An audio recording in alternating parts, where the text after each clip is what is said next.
All right, welcome back to another PSI National Real Estate Exam Prep. And today we're going to talk about governmental powers, which are public controls.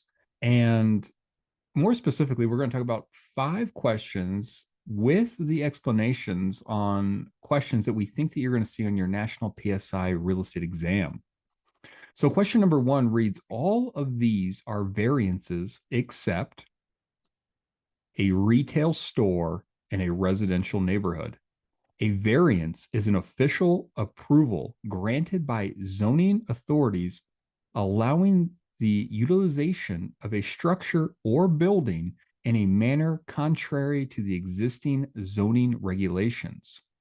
Some common instances of variances include erecting fences exceeding a height of 6 feet, constructing within setback areas, or surpassing height restrictions.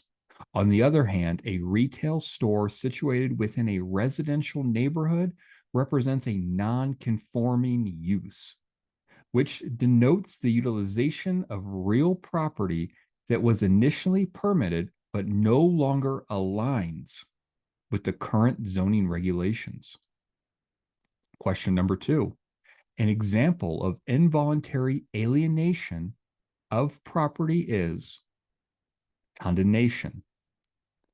Condemnation is the process through which a government acquires private property for public purposes, and it involves the involuntary transfer of ownership rights. Conversely, property obtained through inheritance or as a gift involves voluntary transfers.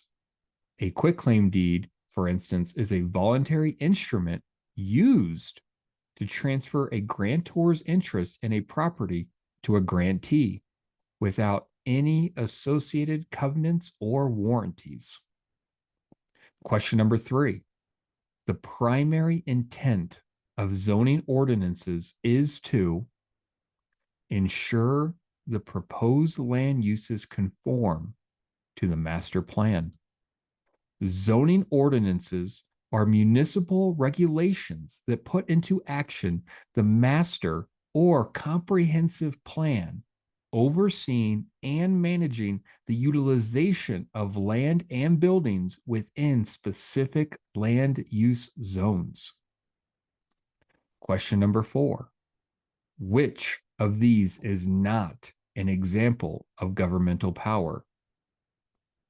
Declarations. There are 4 government powers, collectively known as PEAT: police power, eminent domain, taxation, and escheat, which impose restrictions on private land rights. And additionally, the process of declaration is utilized to create shared interest properties like condominiums. And question number 5. A store owner has operated a neighborhood grocery store for the last 30 years. Her store is the only retail property in the area that is zoned residential. The store is an example of a non-conforming use.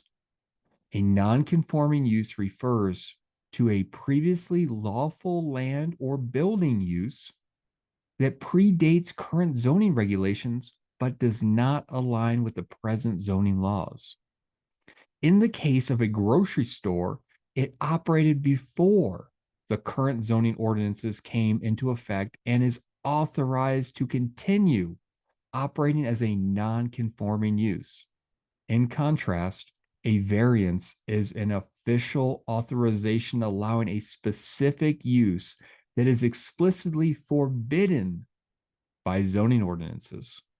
All right, this was 5 questions and explanations to help you pass your national real estate exam. If it was helpful, give us a thumbs up. Subscribe to the channel because every week we post a new video to help you pass your PSI national PSI exam.